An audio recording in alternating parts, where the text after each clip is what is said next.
Doctor جی کوئی ایسی دوا دیں کہ اس مرتبہ بیٹا ہی ہو. 2 بیٹیاں پہلے ہیں، اب تو بیٹا ہی ہونا چاہیے.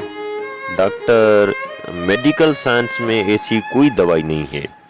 ساس پھر کسی اور ڈاکٹر کا پتہ بتا دیں. ڈاکٹر آپ نے شاید بات غور سے نہیں سنی. میں نے یہ نہیں کہا کہ مجھے دوائی کا نام نہیں آتا.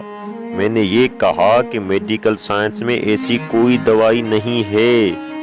سسر وہ فلاں لیڈی ڈاکٹر تو ڈاکٹر وہ جعلی ڈاکٹر ہوگا.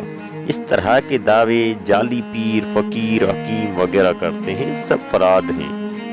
یہ شوہر مطلب ہماری نسل پھر نہیں چلے گی. ڈاکٹر یہ نسل چلنا کیا ہوتا ہے؟ آپ کے جینز کا اگلی نسل میں ٹرانسفر ہونا ہی نسل چلنا ہے نا. تو یہ کام تو آپ کی بیٹیاں بھی کر دیں گی. بیٹا کیوں ضروری ہے؟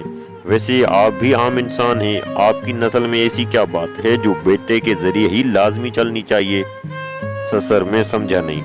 ڈاکٹر سہوال کی گایوں کی ایک مخصوص نسل ہے جو دودھ زیادہ دیتی ہیں. بالفرض اس نسل کی ایک گائے بچ جاتی ہے تو وریڈ ہونا چاہیے، پریشان ہونا چاہیے کہ اس سے آگے نسل نہ چلی تو زیادہ دودھ دینے والی گایوں کا خاتمہ ہو جائے گا.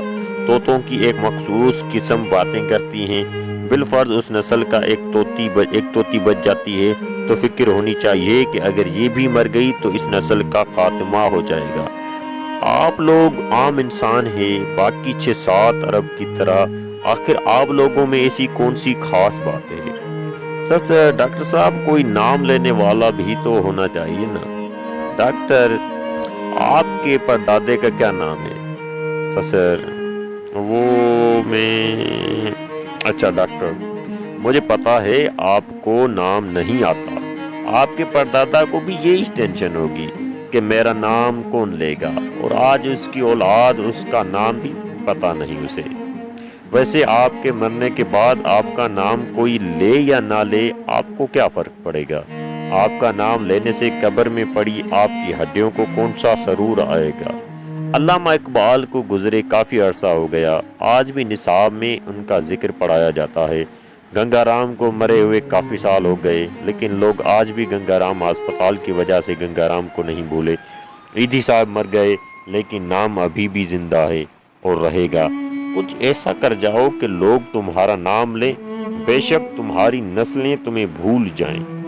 غور و فکر کیجئے، کائنات کی سب سے محبوب ترین ہستی رسول اللہ صلی اللہ علیہ وسلم کا حیات طیبہ پر اور ان کی آل مبارکہ پر، جن کو اللہ تبارک تعالیٰ نے بیٹے عطا فرما کر واپس لے لیے اور ایک بیٹی سے ریتی دنیا تک رسول اللہ صلی اللہ علیہ وسلم کی نسل کو پوری دنیا میں پھیلا دیا. بیٹے نعمت ہیں اور نعمتوں کا حساب لیا جائے گا. بیٹے نعمت ہیں اور نعمتوں کا حساب لیا جائے گا. بیٹیاں رحمت ہیں اور رحمتوں کا کوئی حساب نہیں.